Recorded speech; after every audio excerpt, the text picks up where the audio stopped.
जीवन हमें एक मौका देता है, इसलिए जब भी सही कॉलेज चुनने का समय आए तो सिर्फ मंगलायतन यूनिवर्सिटी आपके बेहतरीन भविष्य और सर्वांगीण विकास के लिए।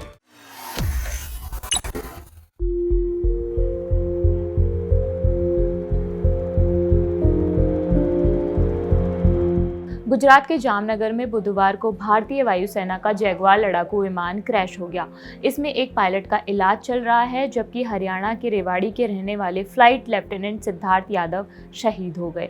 28 साल के सिद्धार्थ की 23 मार्च को ही सगाई हुई थी। वे इकलौते बेटे थे। 31 मार्च को वे रेवाड़ी से छुट्टी पूरी कर जामनगर एयरफोर्स स्टेशन पहुंचे थे। बताया जा रहा है कि कल सुबह उनकी पार्थिव देह रेवाड़ी के सेक्टर 18 में पहुंचने की उम्मीद है। इसके बाद पार्थिव शरीर को उनके पैतृक गांव भालकी माजरा ले जाया जाएगा, जहां अंतिम संस्कार किया जाएगा। बेटे के शहीद होने के बाद उनके पिता का भी बयान सामने आया है। सिद्धार्थ के पिता सुनील ने कहा, कल रात करीब 11 बजे कमांडिंग एयर ऑफिसर ने हमें घटना की जानकारी दी कि एक विमान दुर्घटनाग्रस्त हो गया है। एक पायलट को बचा लिया गया है और दूसरा पायलट जो हमारा बेटा था उसकी मृत्यु हो गई है। 23 मार्च को उसकी सगाई हुई थी। जनवरी 2016 में उसने एनडीए कोर्स 135 में दाखिला लिया था। वह एक मेधावी छात्र था। हमें हमेशा उस पर गर्व था। मेरे पिता और दादा सेना में थे, मैं भी वायुसेना में था। मुझे उस पर बहुत गर्व है। उसने एक जान बचाते हुए अपनी जान गंवा दी, लेकिन यह दुख की बात भी है क्योंकि वह मेरा इकलौता बेटा था। सुनिए उन्होंने क्या कहा।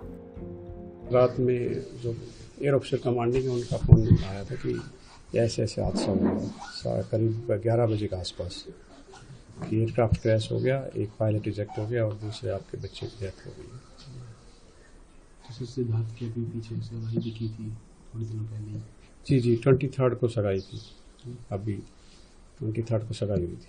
इसकी स्टडी के बारे में सर कहा, कब की थी इसमें स्टडी और ज्वाइनिंग कब की थी इसकी? वो जनवरी 2016 में एनडी कोर्स 135 में ज्वाइन किया था उसने। स्टडी हम एयरफोर्स स्कूल्स और केवी में की थी उसने ज़्यादातर। किस तरीके के सब नेचर था जिस टाइम पढ़ाई करता था? ब्रिलियंट स्टूडेंट था, हमेशा से आगे रहा। आज देश के लिए उसने अपनी जान दी है जी, तो एक बड़े दुख की बात होती है पेरेंट्स के लिए भी और पूरे देश के लिए भी। अभी आप क्या गर्व महसूस कर रहे हैं दुख के साथ साथ?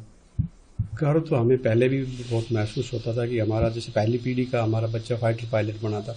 हमारी जो खानदान है सब चौथी पीढ़ी का जो था वो कमीशन ऑफिसर गया था, जो फाइटर पायलट हुआ। हम बाकी हमारे परदादा दादा वगैरह सब आर्मी में थे। मैं भी एयरफोर्स से हूँ। तो बहुत गर्व की बात है कि वो जान बचाते हुए ही उसने अपनी बलिदान दिया है। बहुत अच्छी बात है, गौरव का विषय।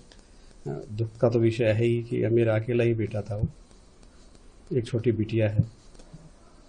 की सिस्टर अभी क्या कर रही है? जी, वो बीटेक कर रही है, DTU से सेकंड ईयर में है।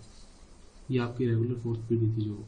जी देश सेवा में थी हमारी। मेरे पिताजी चारों भाई फौज में थे, दादाजी फौज में थे, मैं एयरफोर्स में था, बेटा भी एयरफोर्स में, 2 भतीजे भी एयरफोर्स में हैं।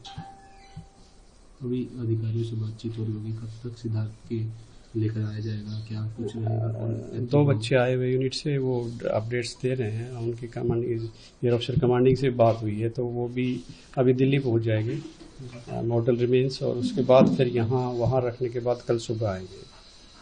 पूरे सम्मान के लिए उन्होंने किया है जितना भी है एयरफोर्स की तरफ से, तो वो उनका पूरा उसके हिसाब से ही वो उनका लास्ट सेरेमनी होगी। आपको बता दें कि 23 मार्च को ही सिद्धार्थ की सगाई हुई थी। इसके बाद पूरा परिवार सिद्धार्थ की शादी का इंतजार कर रहा था। 2 नवंबर को उनकी शादी तय हुई थी, लेकिन 2 अप्रैल की रात अनहोनी की सूचना आई और पूरा परिवार गम में डूब गया। इस खबर पर जो भी लगातार अपडेट होगी वो हम आपको देते रहेंगे। मैं मनीषा हूँ और देखते रहिए जागरण। शुक्रिया।